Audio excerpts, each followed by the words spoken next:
پہلا فرمان اس رسول کا ہے جو وہی بولتا ہے جو وہی بولتے ہیں، کیا بات کہ اپنی مجالس کو زینت بخشو علی کے لیے۔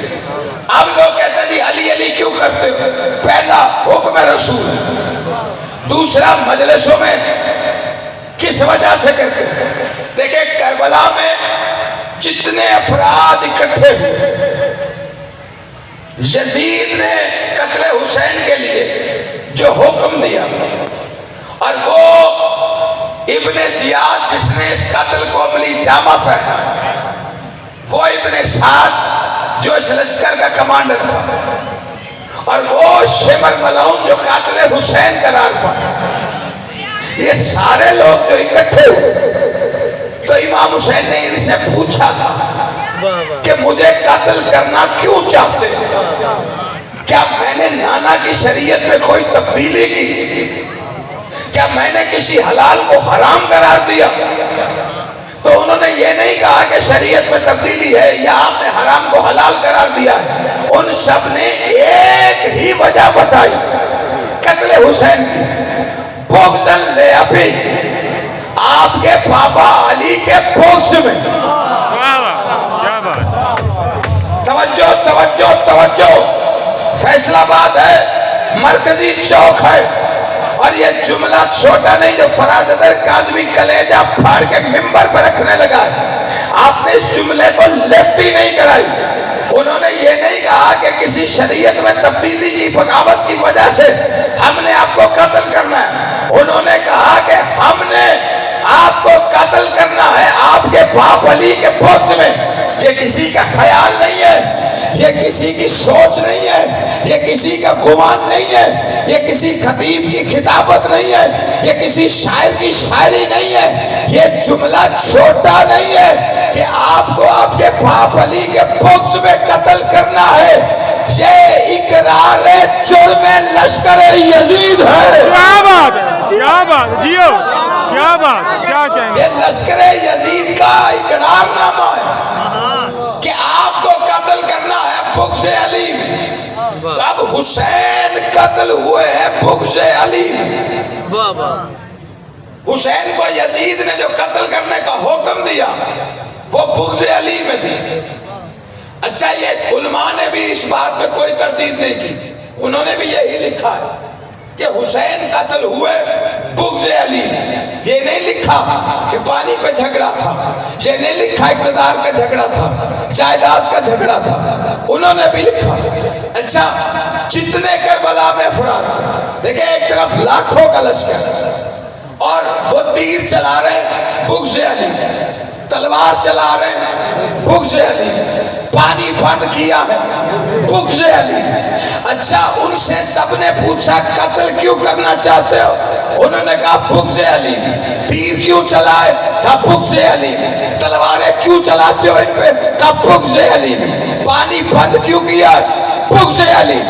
اچھا ان کے سامنے 72 سینہ تان کے کھڑے، لاکھوں کے سامنے 72 سینہ تان کے کھڑے حسین کی نصرت میں۔ وہ تیر چلا رہے ہیں، یہ تیر کھا رہے ہیں، وہ تلوار چلا رہے ہیں، یہ تلوار کھا رہے ہیں، وہ پانی بند کر رہے ہیں، یہ پیاسے حسین کی نصرت میں۔ ان سے تو پوچھ لیا کہ قتل کیوں کرنا چاہتے ہو، تیر تلواریں کیوں چلاتے ہو، پانی بند کیوں کیا ہے؟ انہوں نے کہا بغض علی میں۔ تو کوئی 72 سے بھی تو پوچھے کہ تم تیر کیوں کھا رہے ہو، تم حسین کی نصرت کیوں کر رہے ہو، تم پیاسے کیوں ہو؟ تو 72 کا ایک جواب ہے مودت علی میں۔ کیا بات ہے، جیو کیا بات ہے، کیا بات ہے۔ جس بندے کو بات سمجھ میں آ رہی، تم نے تیر کیوں کھائے؟ محبت میں نہیں، محبت کا حکم نہیں ہے علی کے ساتھ، مودت کا حکم ہے، مودت فی القربہ۔ محبت میں اور مودت میں فرق ہے، اور مودت ثابت ہی علی علیہ کرتا۔ جو جوان بیٹھے ذرا میری توجہ کرنا، نکلا ہے حب سے، ہاں بے حب، اس سے نکلا ہے محبت۔ اچھا محبت کی ایک فطرت ہے کہ وہ زخم دیتی ہے۔ واہ واہ واہ، کیا بات، واہ۔ دیکھیں ماں باپ سے پیار ہوتا ہے نا، بہن بھائیوں سے پیار، ماں یا باپ دنیا سے چلا جائے دل زخمی ہوتا ہے، زخم آئے۔ یعنی محبت کی فطرت کیا ہے کہ کوئی محبت جس سے ہو وہ بچھڑ جائے، دل زخمی ہوتا ہے۔ ایک لفظ ہے مودت، یہ نکلا ہے بود سے، اور اسی لفظ بود سے نکلا ہے ودود، یہ اللہ کا نام ہے، یا ودودو۔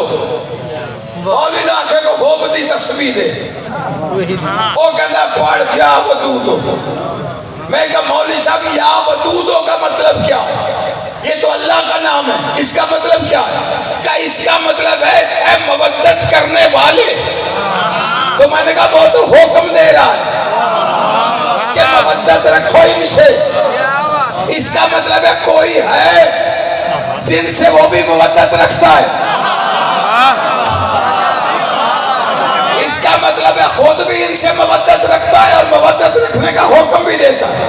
اور اسی ودود سے نکلا ہے داؤد۔ پریشان تو نہیں بیٹھے، داؤد ایک نبی کا نام ہے۔ اور جانتے داؤد کو داؤد کیوں کہتے ہیں؟ اس لیے کہ داؤد نبی کے تفسیر کہتے ہیں کہ دل میں زخم تھا، اور انہوں نے اپنے رب سے مودت اتنی کی کہ وہ زخم پھاڑ گیا۔ اب دونوں لفظوں کی تاثیر سمجھ میں آ گئی، محبت زخم دیتی ہے، مودت پھاڑ دیتی ہے۔ جڑے بندے نو ہجے بھی سمجھ نہیں آئی، لوگ کہتے جی ہمارے ہاتھ میں چھری لگ جائے مہینہ مہینہ زخم نہیں چھوٹتا، آپ اتنی اتنی بڑی چھریاں مارتے ہیں اگلے دن زخم پھر جاتے ہیں۔ میں نے کہا پھرتے چھریے تو حسین کی مودت میں مارتے ہیں۔ کیا بات ہے جیو، کیا بات ہے، لبیک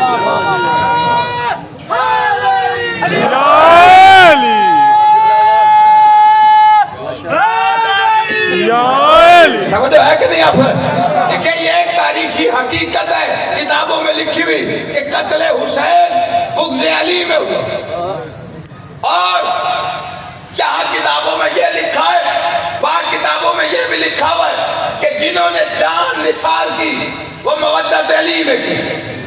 اس کی دلیلیں دو دیتا ہوں کربلا سے۔ حسین کا ایک سپاہی، حسین کا ایک ناصر، امام حسین کا نافع بن حلال جبلی، نافع بن حلال جبلی جب میدان میں آئے تو انہوں نے تلوار اٹھانے سے پہلے رجس پڑھا۔ رجس سمجھتے ہیں؟ یہ بچوں کو سمجھا دیتا ہوں۔ رجس کا مطلب ہوتا ہے عربی میں تعارف کروانے کو کہتے ہیں، یعنی تعارف کروایا جاتا ہے۔ جو لڑنے آتا تھا جس طرف سے اسے بتانا پڑتا تھا اپنا تعارف، انا فلاں ابن فلاں، میں فلاں فلاں کا بیٹا۔ فیصل آباد کو ٹھنڈا موسم مل گیا، فیصل آباد والوں کی آنکھیں نہیں کھل رہی۔ ہم سے بندے کہتے جی آپ کہتے ہیں وہ میدان سے بھاگ بھوک جاتے تھے۔ میں نے کہا ہم نے کب کہا ہے؟ تلواریں پاس ہوتی تھی، ہلکا پھلکا تو لاڑی لیتے ہوں گے نا، لیکن وہاں کا قانون بڑا سخت تھا۔ بھاگتے لڑنے کے ڈر سے نہیں تھے، رجس پڑھنے سے بھاگتے تھے، کیونکہ رجس میں بتانا پڑتا تھا نا فلاں ابن فلاں ابن فلاں ابن فلاں، بھاگ جاتے تھے۔ کھڑا سے کوئی رہتا تھا جو کہتا تھا نا علی ابن ابی طالب۔ کیا بات ہے جیو، کیا بات ہے جیو، کیا کہنے ہیں۔ سلامت و آباد و شاد، ایسے نہیں سارے مل کے نعرہ حیدری۔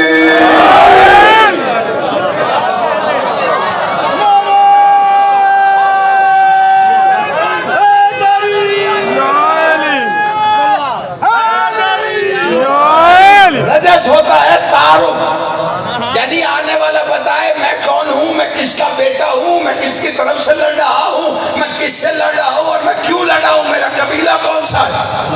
تو نافع ابن حلال جبلی نے بھی رجس پڑھا، لیکن جو تاریخ میں جملے لکھے ہوئے کربلا کی ان کے رجس میں انہوں نے تلوار چلانے سے پہلے علی کی منقبت سنائی. کیا بات. یار قانون سمجھ, پہلے غدیر پھر کربلا. انہوں نے نصرت حسین میں تلوار چلائی ہے, لیکن میدان میں پہلے علی کا قصیدہ پڑھا. اور جانتے ہو قصیدہ کیا پڑھا؟ انہوں نے آ کے میدان میں کہا انا ابن حلال الجبلی, حلال الجبلی, اور پھر فرمایا وانا علی دین علی.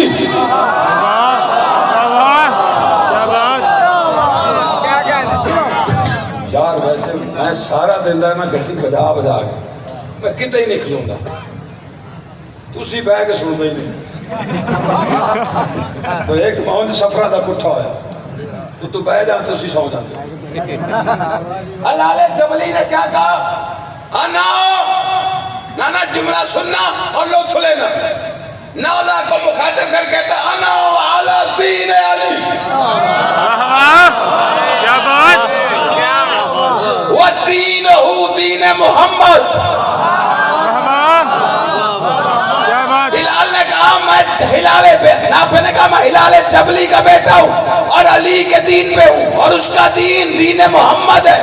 تو سامنے کافر تو نہیں تھے. کیا بات ہے, کیا بات ہے, کیا کیا ہے بھئی سامنے کلمہ کو, سامنے نمازی, سامنے حاجی, سامنے قاری, سامنے روزہ دار, سامنے حافظ, اور ہلال کیا کہہ رہا ہے میں علی کا دین پر, اور علی کا دین محمد کا دین ہے. تو ہلال ذرا بتاؤ محمد کا دین کون سا ہے؟ ہم قرآن میں اللہ نے نہیں بتایا تھا آج میں تیرے دین سے راضی ہو گیا. کیا بات, کیا کہنے, کیا بات, کیا بات. محمد کا دین وہ ہے جس میں علی ہے. اور دوسرا صحابی ہے تو بڑا ضعیف, ان کا نام ہے انس بن حارث. انہوں نے آ کے مقدمہ ہی الٹ دیا, اور ضعیف نے آ کے تلوار چلانے سے پہلے علی کا قصیدہ پڑھ کے کہا آل علی شیعۃ الرحمن وآل زیاد شیعۃ الشیطان. اس نے کہا کربلا کی جنگ غور سے دیکھو, ایک طرف رحمان کے شیعہ ہے, ایک طرف شیطان کے شیعہ. دو گواہیاں ملی, دو گواہیاں. گواہیاں دو ہی بڑی ہوتی ہیں شریعت, لیکن دونوں نے نصرت حسین میں تلوار چلانے سے پہلے قصیدے علی کے پڑھے, اور قصیدے علی کے پڑھ کے کربلا کے حسینیوں نے بتایا پہلے یا علی پھر یا حسین. یہ کربلا کے حسینی ہیں. آج کل کربلا کے حسینی بتا رہے, سمجھو حسینی کسے کہتے. آج کل تبلیغ کے نام پہ بڑی باتیں ہوتی. حسینی وہ جو نماز کا پابند ہو, حسینی وہ جو روزے کا پابند ہو, حسینی وہ جو جھوٹ کبھی نہ بولے. کربلا کے حسینی بتا رہے ہیں حسینی اسے کہتے ہیں جو غدیر کے بغیر کربلا نہیں آتا. کیا بات. دوسرا رام رام نہ سننا تو میں پڑھ دینا ہے رام رام. جو غدیر کے بغیر, اور جسے غدیر کی معرفت ہو جائے وہ پھر کربلا میں نصرت حسین میں سر دیے بغیر واپس نہیں آتا. نہیں توجہ فرمائیے آپ. یہ حسینی بتا رہے, کربلا کے حسینیوں نے بتایا کہ صرف عاشق حسین کا دعویٰ کرنا ہی کافی نہیں ہے, مودت علی بھی ضروری ہے. کربلائی ہونا کافی نہیں ہے, غدیری ہونا بھی ضروری ہے. چپ کر گئے ہو, کربلا کے حسینی بتا رہے صرف یا حسین کہنا کافی نہیں ہے, علی ولی اللہ پڑھنا بھی ضروری ہے. کیا بات ہے, کیا کہنے, کیا بات ہے.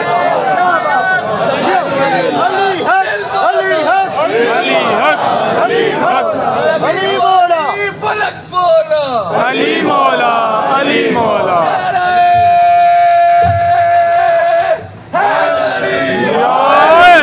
توجہ نہیں فرمائی میری بات. دیکھیں یہ جو ربط ہے یہ بے ربط نہیں ہے. مجالس کا جو قانون ہے اس کا ربط ہے کہ پہلے یا علی پھر یا حسین, پہلے غدیر پھر کربلا. جس بندے کو بات سمجھ میں آ رہی, اور یہ غدیر جسے غدیر سمجھ میں آئی, اسے کربلا سمجھ میں آیا. یہ کربلا کو سمجھنے کے لیے غدیر سمجھنا ضروری ہے. غدیر واقعہ نہیں ہے کہ ہو گیا سر.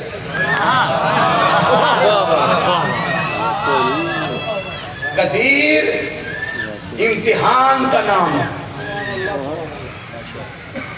غدیر امتحان کا نام ہے اور امتحان ایمان کا جز ہے. جو صاحب ایمان ہے اس کے ذمہ امتحان ہے.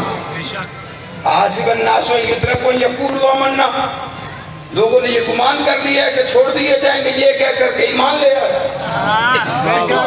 امتحان بھی ہوگا اور یہ امتحان وہ منزل ہے کہ اللہ کے فرشتے نہیں پا سکے. جیڑا بندہ چوک کی تو میں کی کر سکنا.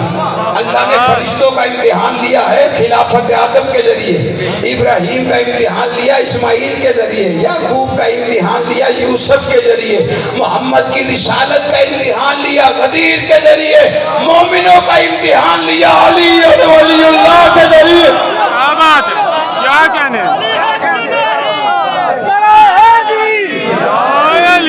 جو کربلا سمجھنا چاہتا ہے پہلے غدیر سمجھے. جو غدیر جانا چاہتا ہے پہلے فضائل علی سمجھے. فضائل علی کے بغیر ملائے سمجھ میں نہیں آتی.